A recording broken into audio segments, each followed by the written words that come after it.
탄식이 있음을 인정하라. 내면 변화 프로젝트 오늘 첫 시간 탄식이 있음을 인정하라 입니다. 앞으로 제가 주일날 광고한 것처럼 한 10여 주 어떻게 이제 될지 모르겠어요. 우리 안에 진정한 영적인 변화를 어떻게 정말 할 수 있을 것인가. 사실은 우리 말씀을 듣고 우리가 하나님 앞에 나아가고 예배하는 그 모든 것들이 변화 때문에 하는 거잖아요. 그렇지만 좀 더 영적인 변화에 좀 더 초점을 맞추어서 말씀을 전하고 또 묵상하려고 합니다. 그래서 여러분이 제가 그 말씀을 드린 영적 가면을 벗어라는 책을 이제 나는 도저히 여유가 없습니다 라고 하는 분들 빼놓고 그래도 좀 여유가 있으신 분들은 사셔서 시간적인 여유를 말하는 겁니다. 읽어보시면서 여러분이 말씀을 들으시면 좋겠어요. 자, 우리가 영적으로 변화되기 위해서 가장 중요한 것은 무엇이냐면 진단입니다. 진단. 내가 지금 어디 있는가 라고 하는 자신의 정확한 주소, 현 주소를 명확하게 아는 거예요. 진단, 이게 필요합니다. 나뿐만 아니라 우리가 지금 살고 있는 이 세상은 어떤 세상인지 분명하고 정확하게 아는 게 필요해요. 근데 오늘 본문에서는 그 진단을 딱 한 단어로 이야기를 하는데 바로 탄식이다라고 이야기를 합니다. 탄식하는 세상이다. 탄식을 3번이나 이야기를 해요. 22절에 보면 피조물이 다 탄식한다라고 이야기를 하고 23절에는 우리도 탄식한다. 그러니까 성령의 처음 익은 열매를 받은 우리, 그러니까 성도 아니겠습니까? 성도인 우리도 탄식한다라고 이야기를 하고요. 그 다음에 26절에 보면 우리 안에 계시는 성령님도 탄식하신다라고 말씀을 합니다. 여기 이 탄식한다라고 하는 말은 산모가 출산하기 위해서 고통하는 것을 이야기를 합니다. 여러분, 저는 경험을 해보지 못했지만 여기 계신 대부분의 우리 성도님들 다 경험해 보지 않았습니까? 아내 얘기는 천지가 개벽하는 고통이라고 하더라고요. 엄청난 그런 고통인데, 엄청난 고통, 그게 이제 바로 탄식이거든요.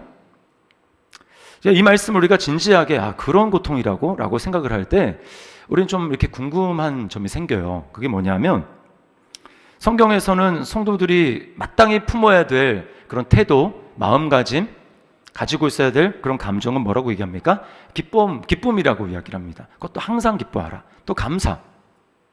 항상 기뻐하고 범사에 감사하는데 이런 기가 막힌 산모가 아이를 낳는 그런 고통 속에서 어떻게 기뻐하는 것이 가능한가? 이 두 가지가 어떻게 양립 가능한가? 같이 공존할 수가 있는가? 좀 말이 안 되는 것 같은데 라는 생각을 합니다. 그렇죠. 우리는 탄식하면서 기뻐한다. 이게 참 쉽게 떠오르지가 않아요. 이 두 가지는 서로 충돌하는 것 같아요. 베드로 사도는 초대교회 성도들의 모습을 보면서 그들을 보면서 너희가 말할 수 없는 즐거움으로 영광 가운데 기뻐한다. 그렇게 이야기를 했거든요. 예수를 보지 못했지만 너희가 예수를 사랑하고 그래서 정말 세상에서는 찾아볼 수 없는 그런 기쁨으로 너희가 기뻐하고 있다. 이렇게 이야기를 하지 않습니까? 그리고 바울 사도도 로마 감옥에 있으면서 편지를 쓰면서 내가 기뻐하고 기뻐한다. 이렇게 이야기를 했단 말이죠. 그런데 여기서 탄식한다라고 하는 이 진단은 뭔가 모순이 아닌가라는 생각을 하게 되는 거예요.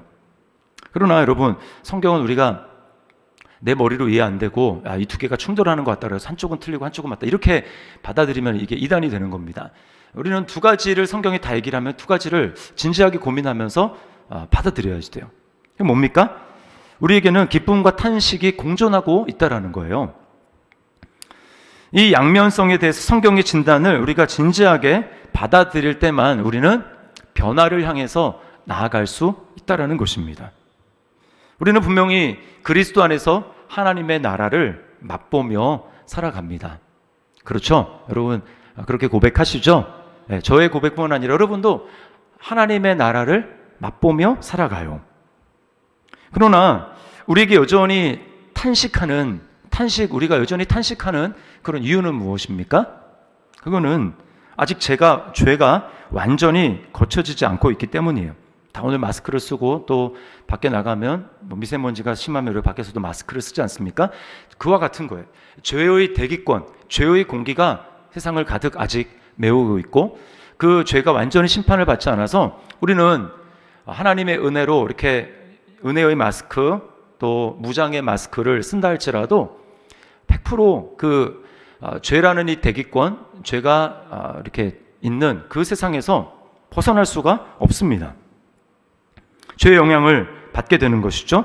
자, 그래서 오늘 세 가지 탄식을 얘기를 하는데 먼저 이 피조물의 탄식이라고 이야기를 합니다. 피조물들, 우리도 사실은 피조물이지만 여기서 우리와 이 피조물을 좀 구분해서 생각을 하는 거예요. 나를 제외한, 성도를 제외한 세상에 있는 사람들을 보는 것입니다. 그리고 세상에 있는 자연계를 보는 거예요. 탄식하지 않습니까?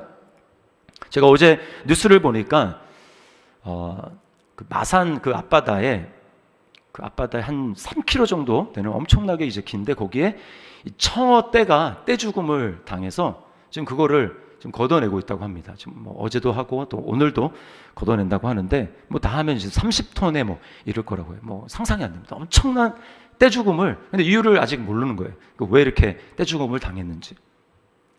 어차피 뭐 잡혀 먹거나 죽는 거 아닙니까라고 할지 모르지만 여러분 그 청어의 입장에서는 또 생명이잖아요. 입장에서 괴로운 것입니다. 뭔지 모를, 하나님이 창조하신 이런 세상은 원래 그렇게 떼죽음을 당하는 그런 세상이 아니잖아요. 근데 그 떼죽음을 당하는 곳에서 이 피조물들이 고통하고 있는 거예요. 신음하고 있는 거예요. 그런가 하면 지구 곳곳에서는 엄청난 산불, 또 이 지구가 막 뜨거워지고 있으니까 그래서 곳곳에서 폭염이 나타나고 또 산불이 일어나지 않습니까? 산불도 뭐 우리나라 정도는 아니고 막 대륙을 막 삼킬 정도의 대단한 산불이 일어나서 그 안에 있는 모든 것을 다 태우고 나무만 타는 것이 아니라 그 안에 살고 있는 뭐 사슴부터 시작해서 여러 가지 동식물들이 다 죽는 거예요. 무슨 죄입니까? 그냥 고통하면서 그들이 신음하면서 죽어가는 피조물들이 다 탄식하고 있다는 말입니다. 아이고 하면서 피조물들이 다 탄식하고 있어요. 그런가 하면 여러분 우리도 마찬가지 아닙니까? 우리도 탄식한다라고 성경이 말씀을 하고 있어요. 여기 이제 성령의 처음 익은 열매라고 하는 것은 성령님을 가리킵니다. 그래서 그 이제 문법적인 용어로 주격으로 사용되는 소유격 이렇게 얘기합니다. 그래서 성령의 처음 익은 열매는 바로 성령님 자신을 얘기를 하는 거예요. 그러니까 우리가 성령님을 받았잖아요. 구원을 받은 증표로 하나님 우리에게 성령님을 주시고 우리 안에서 그 성령님이 우리로 하여금 하나님의 구원의 역사를 이뤄가도록 하시잖아요. 확실한 구원의 증표가 되어주시지만 그럼에도 불구하고 우리는 탄식합니다. 탄식해요. 몸이 늙고 쇠하는 것에 대한 슬픔이 있습니다. 그렇죠? 몸이 늙고 쇠하는 것에 대한 슬픔이 있어요. 힘이 빠지고 여기저기 아픕니다. 그런가 하면 그런 것과 별도로 내 자신이 연약함, 죄로 말미암은 그 고통, 연약함을 우리가 보게 되죠. 우리가 다 자신의 연약함을 알고 있습니다. 그리고 감정과 컨디션이 그때그때 달라지고, 그렇죠? 그래서 그에 따라서 나의 나오는 반응이 믿음의 반응이 아니라 그 나의 컨디션에 따른 반응을 하게 되는 거예요. 그래서 그러다 보면 때때로 나오지 말아야 될 말이 나오기도 하고 또 말은 제대로 나왔지만 거기에 걸맞는 말투가 아니라 반응하지 말아야 될 그런 말투가 우리에게서도 나오기도 합니다. 이제 그러다 보면 어떤 일이 있습니까? 관계에서 오해가 생기고 갈등이 있고 관계가 틀어지고 하는 일들이 우리 안에 생기는 것이죠. 제가 이제 몇 해 전에 오래 이제 알던 성도로부터 이런 이야기를 들었어요. 그렇게 얘기를 하더라고요. 너무 힘든다는 거예요. 살아가는 게. 그분은 이제 결혼하지 않은 독신으로 이제 사는 분이었는데 왜 힘드냐 그랬더니 사람이 너무 힘든다는 거예요. 사람이 너무 힘들다. 너무 사람들의 그 속마음이 이기심이고 자기밖에 모르고 이런 사람들의 모습이 너무 보이니까 자기가 더 힘들다는 거예요. 그 안에서 살아가고 그거를 참아내고 그러면서도 살아가야 되는 이런 게 너무 힘든다. 이런 이야기를 했습니다. 그러니까 그분은 되게 진지한 분이거든요. 되게 하나님 앞에 진지하게 살려고 고민하며 살아가는 분인데 제가 갑자기 이제 설교 준비하면서 그 일이 생각이 났어요.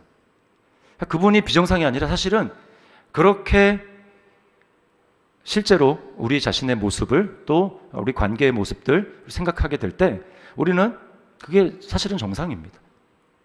정말 힘들구나. 탄식이 있고 힘들다. 이런 모습을 인정하고 받아들이는 게 중요하다라는 것입니다. 그걸 정직하게 자신의 내면을 돌아보고 또 눈을 들어서 내 주변에 일어나고 있는 일들을 우리가 정직하게 바라보게 되면 세상은 훨씬 더 내가 생각하는 것보다 더 탄식하고 있고 신음하고 있고 고통 가운데 있다라는 거예요. 그 안에서 우리는 살아가고 있는 것입니다.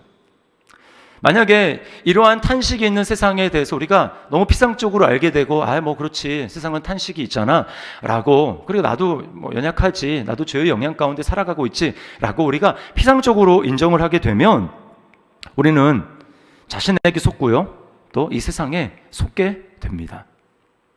이 세상 속에서 우리는 행복을 찾으려고 해요.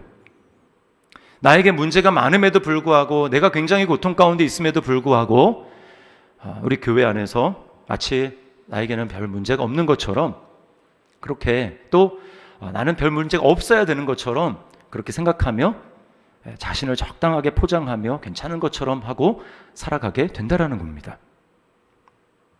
속은 썩고 있는데 그 썩는 냄새를 감추려고 겉으로 화려한 옷을 입고 향수를 뿌려대는 것과 같은 것이죠. 그래서 이제 다락방 안에서 교제를 나누더라도 나아갈 때 되게 피상적으로 될 수밖에 없는 거예요. 저는 잘 살고 있습니다. 저희 문제는 별로 없습니다. 저는 괜찮습니다.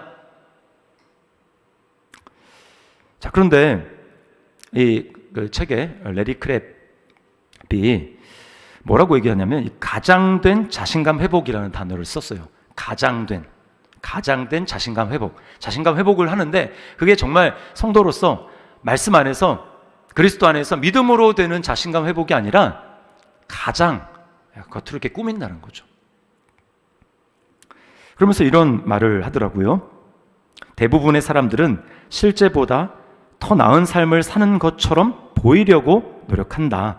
실제로 자신이 불완전하고 실망스러운 존재임을 보고 현실이 깨어질 때 우리는 다시 가장된 자신감을 회복시키기 위해 안간 힘을 쓴다. 가장된 자신감, 그걸 회복시키기 위해서 안간 힘을 쓴다라는 거예요. 그래서 우리가 하는 여러 가지 활동들, 예를 들면 이렇게 친구와 가까운 사람과 만나서 커피를 마시면서 대화를 하는 것, 그것조차도 우리는 자신이 인식하지 못하는 사이에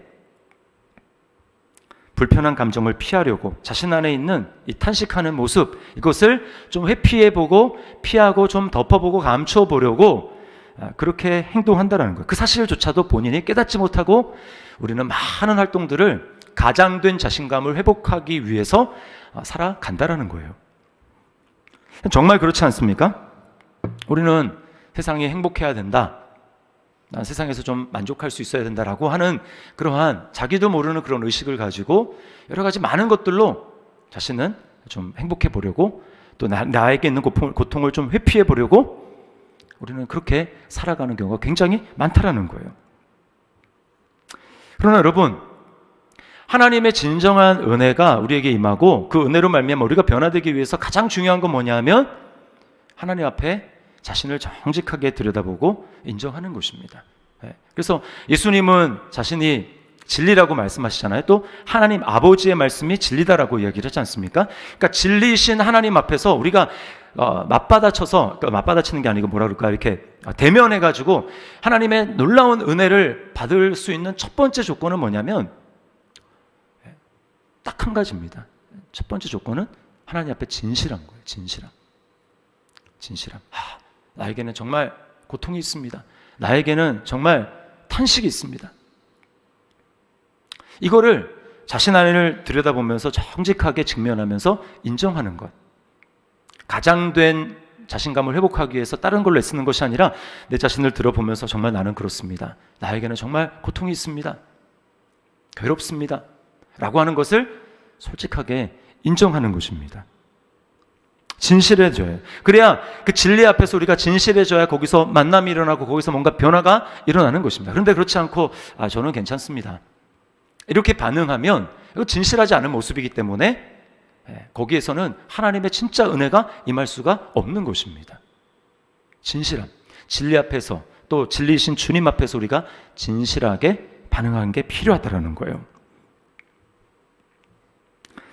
바리새인과 세리의 차이가 바로 이것이었습니다. 바리새인은 그거를 회피하는 거예요. 무엇으로 회피합니까? 자신 안에 있는 종교적인 열심을 가지고 그걸 덮는 겁니다. 자기가 이걸 하고 있으니까 나는 괜찮아 라고 생각을 하면서 자신의 진짜 모습을 직면하고 그것을 들여다보는 것을 회피하는 것입니다. 왜? 괴로우니까. 그러나 세리는 무엇입니까? 세리는 자신의 모습을 직시했습니다. 자신이 얼마나 탄식하고 깨어져 있는 존재인지, 그것 때문에 괴로운 존재인지를 하나님 앞에 인정을 하는 거예요. 주님, 나는 죄인입니다. 이 말은 많은 의미를 내포하고 있지 않습니까? 주님, 나는 죄인입니다. 죄의 영향력 가운데 살아갑니다. 죄의 그 깨진 그 가운데 내가 호흡하며 살아가기 때문에 나에게는 고통이 있습니다. 나에게는 탄식이 있습니다. 나는 괴롭습니다. 라고 하는 것을 하나님 앞에 정직하게 자신의 모습을 인정하는 거예요. 그랬더니 어떤 일이 일어납니까? 바리새인이 아니라 그 세리에게, 자신의 모습을 정직하게 인정하고 직시하는 그 세리에게 하나님의 은혜가 임한 거예요.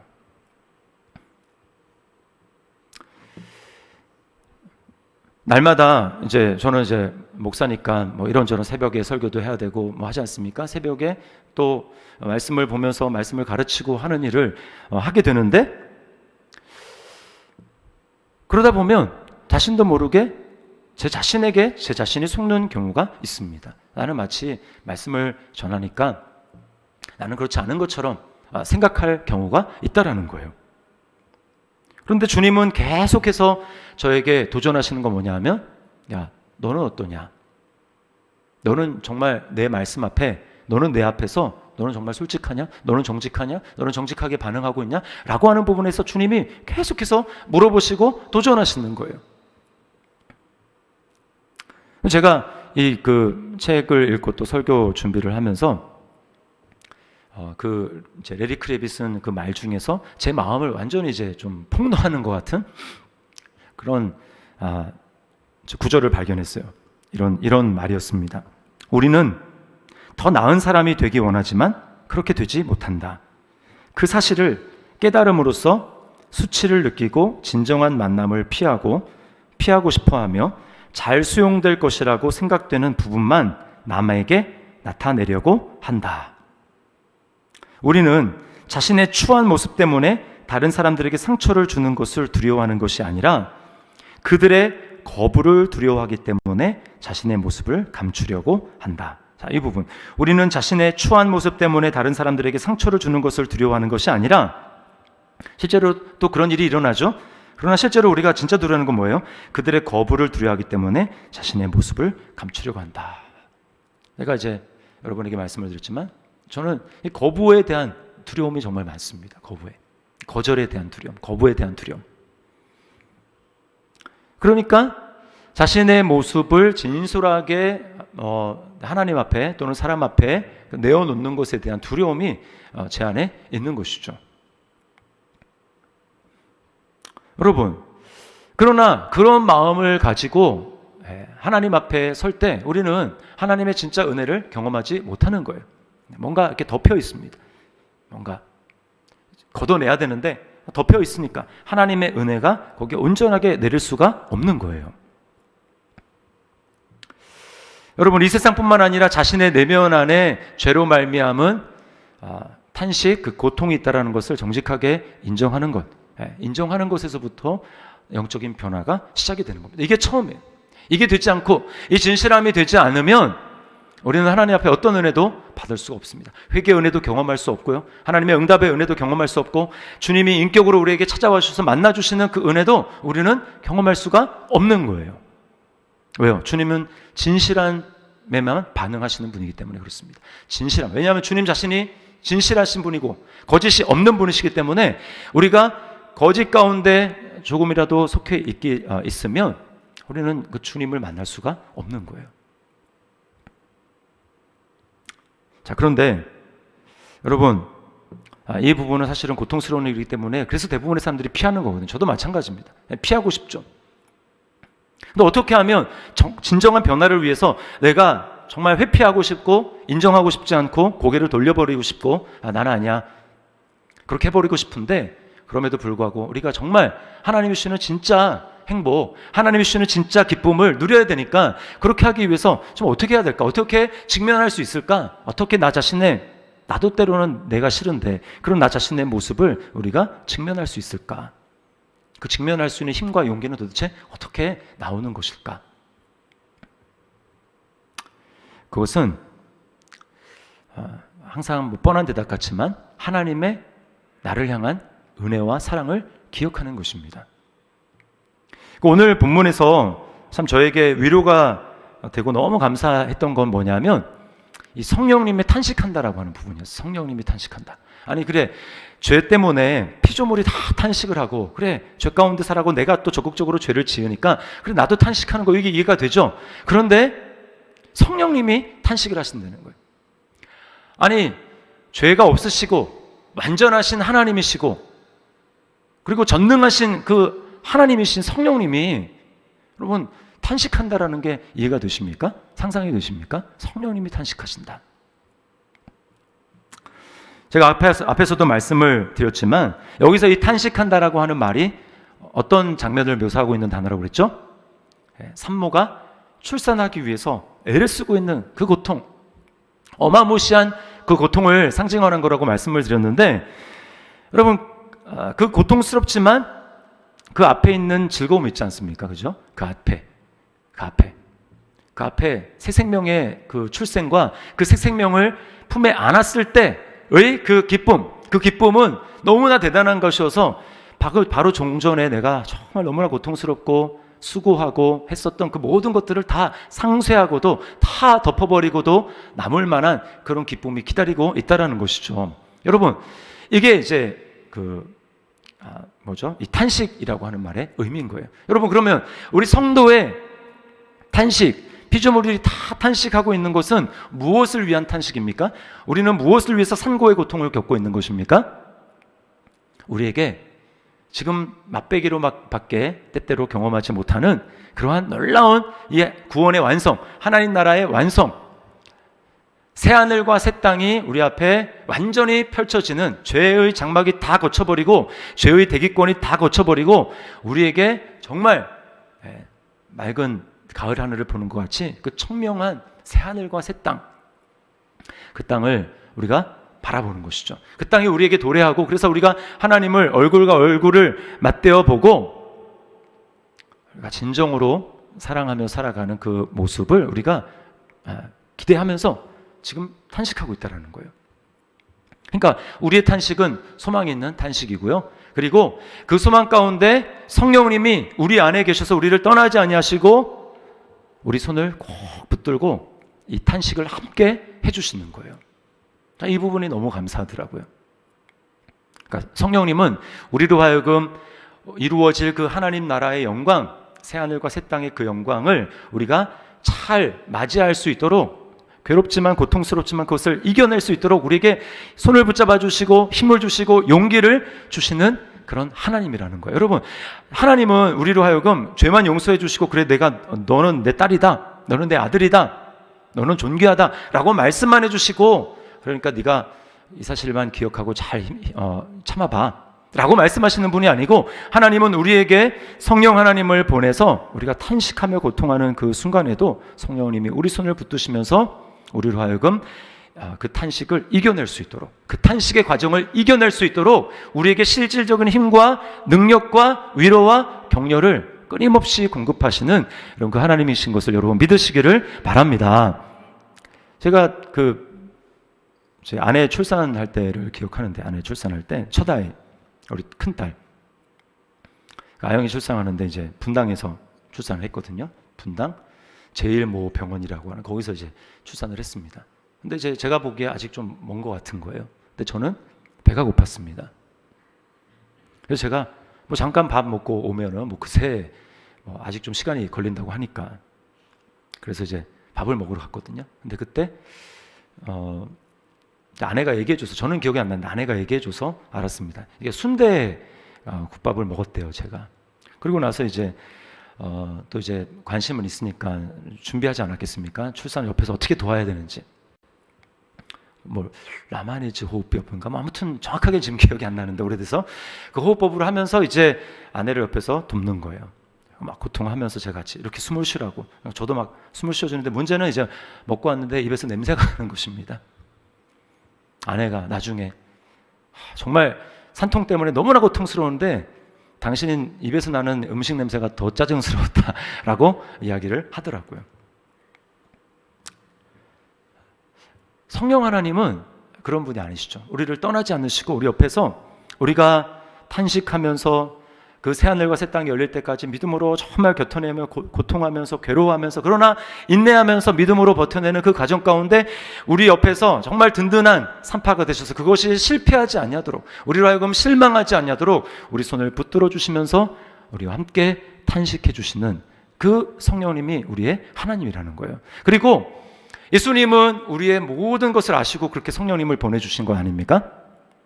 예수님은 우리의 모습에 대해서 절대 놀라시잖아요. 우리가 죄 때문에 탄식하는데 야, 너는 날마다 새롭구나. 너에게는 이런 모습이 있다니. 야, 너는 정말 날마다 나를 깜짝깜짝 놀라게 하는구나. 야, 너는 얼마나 더 까도 나오지 않는 그런 죄된 모습이 나오겠니?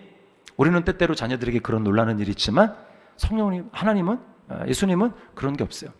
이미 우리의 완전 밑바닥까지 다 아시고 그럼에도 불구하고 실망하지 않으시고 그래서 나는 너를 위해서 죽는 거야. 그래서 너는 내가 필요한 거야 라고 말씀하시면서 십자가에서 우리를 위해서 피 흘려 죽어주신 분이 바로 예수님이기 때문에 여러분 우리는 그 주님 앞에 뭐 아닌 척하고 감출 이유가 없는 것입니다. 모든 것 아시는 주님께 감출 것 없네. 내 맘과 정성 다해 주 바라나이다. 그래서 우리가 그 다음 뭐예요? 온 마음 다해 주님 사랑하는 것 아니겠습니까? 여러분, 나의 모든 것을 다 아시고 받아주신 그 주님이 우리에게 계시니 그 주님이 바로 나의 구원자가 되시고 나의 주님이 되시기 때문에 여러분 우리 주님 앞에 이런 걸 어떻게 드러낼 수 있을까? 이런 걸 주님이 어떻게 생각하실까? 우리 그런 염려와 고민 없이 그 주님을 기억하고 우리 주님 앞에 나의 연약함과 나의 있는 모습 그대로를 직시하고 하나님 앞에 내어놓을 수 있기를 주님의 이름으로 축원합니다. 그리고 우리를 그냥 홀로 버려두시는 것이 아니라 내 옆에서 나와 똑같은 마음을 가지시고 내 손을 붙들어 주시며 탄식하시고 힘을 주시고 위로하시고 우리의 정말 든든한 실패함이 없는 산파가 되셔서 우리로 하여금 인내하게 하시고 마침내 그날의 놀라운 영광, 새하늘과 새 땅의 놀라운 영광을 우리로 하여금 보게 하실 그 성령님이 계시기에 여러분 우리 나는 괜찮습니다. 나에게는 아무런 문제가 없습니다. 라고 우리 자신의 모습을 외면하고 부인하고 고개를 돌려버리는 것이 아니라 그 하나님 앞에 주님 제가 그렇습니다. 제가 이런 사람입니다.